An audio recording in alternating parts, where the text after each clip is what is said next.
चिंटू, क्या कर रहा है? कितना शोर मचा रहा है, मुझे पढ़ने दे। मैं नहीं चुप हो रहा, बोल क्या करेगी? इतना चिल्ला रहा है, सचमुच तेरी तो जुबान ही बंद हो जाए। मेरी जुबान बंद होगी तो मैं कहूँ तुझे कि तेरा मुंह बंद हो जाए।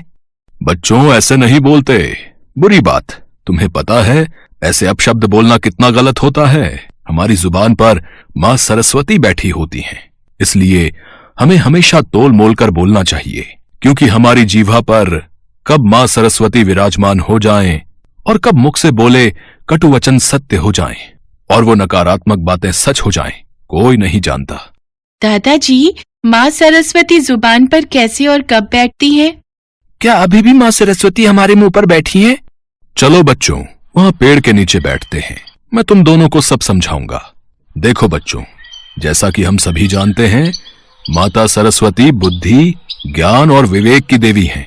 विद्या की देवी वीणा वादनी माँ सरस्वती ने ही सर्वप्रथम सृष्टि में स्वर भरे हैं।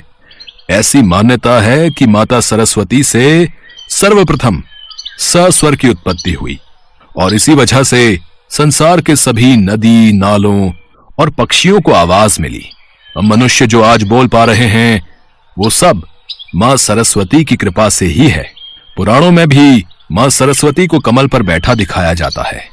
कीचड़ में खिलने वाले कमल को कीचड़ स्पर्श नहीं कर पाता, इसीलिए कमल पर विराजमान माँ सरस्वती हमें यही संदेश देना चाहती है कि हमें चाहे कितने ही दूषित वातावरण में रहना पड़े, परंतु हमें खुद को इस तरह बनाकर रखना चाहिए कि बुराई हम पर अपना प्रभाव न डाल सके। सनातन धर्म में माँ सरस्वती को वाणी की देवी भी कहा गया है, इसलिए सदैव मीठी वाणी बोलनी चाहिए। हमें कभी भी कड़वी वाणी में बात नहीं करनी चाहिए। माँ सरस्वती कभी भी जीभ पर बैठी हो सकती हैं। जाने अनजाने बोली गई बात सच साबित हो जाती है, इसलिए किसी अपने या फिर पराये किसी के भी बारे में कभी ना तो बुरा बोलें और ना ही सोचें। माँ सरस्वती कब जिह्वा पर आ जाएं, कुछ कहा नहीं जा सकता। अब मैं तुम्हें बताता हूं कि माँ सरस्वती किस समय हमारे मुख पर विराजमान होती हैं। बच्चों, 24 घंटे में एक समय आता है जब प्रत्येक मनुष्य की जुबान पर माता सरस्वती स्वयं आसीन होती हैं। इस विषय में ऐसा कहा जाता है कि इस समय जो भी शब्द मनुष्य बोलता है वो सच हो जाते हैं। अब बात आती है कि किस समय माता सरस्वती हमारी जुबान पर आसीन होती हैं। बच्चों, धर्म पुराणों के अनुसार रात्रि के 3:10 से 3:15 के बीच 5 मिनट ये ऐसे होते हैं जब प्रत्येक मनुष्य की जुबान पर माता सरस्वती स्वयं विराजमान होती हैं। पर दादाजी, रात के उस समय तो हम सो रहे होते हैं। बच्चों, इस समय का असर प्रातः काल तक रहता है, इसलिए हमें सूर्य उदय से पहले और सूर्य उदय के बाद सुबह उठकर भी कभी भी बुरे शब्दों का प्रयोग नहीं करना चाहिए। हमें हर सुबह उठकर सबसे पहले ईश्वर और अपने बड़ों को नमस्कार करना चाहिए और उनका आशीर्वाद प्राप्त करना चाहिए। इसलिए यदि माँ सरस्वती से कुछ मांगना ही है तो हमें अपनी सर्वश्रेष्ठ इच्छा माँ सरस्वती से कहनी चाहिए।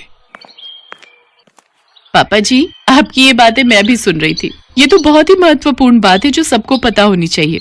मैं तो कई बार आधी रात में उठ जाती हूँ। सचमुच रात को 3:10 से 3:15 तक का वो 5 मिनट का समय बहुत अच्छा है, जब आप अपने जीवन को सर्वश्रेष्ठ बनाने के लिए माँ सरस्वती से कुछ मांग सकते हो।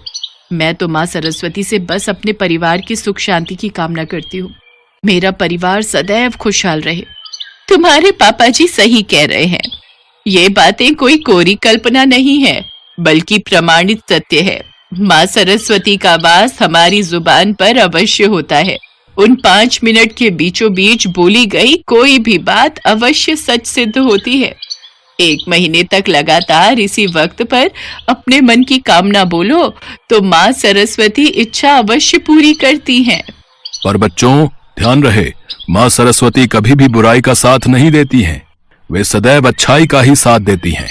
जिनके मन में ईर्ष्या भावना और बदले की भावना नहीं होती, जो लोग सच्चे हृदय के होते हैं, माँ सरस्वती केवल उन्हीं की इच्छा पूरी करती हैं जो सदैव दूसरों के लिए अच्छा सोचते हैं। उन पर माँ सरस्वती की कृपा सदैव रहती है।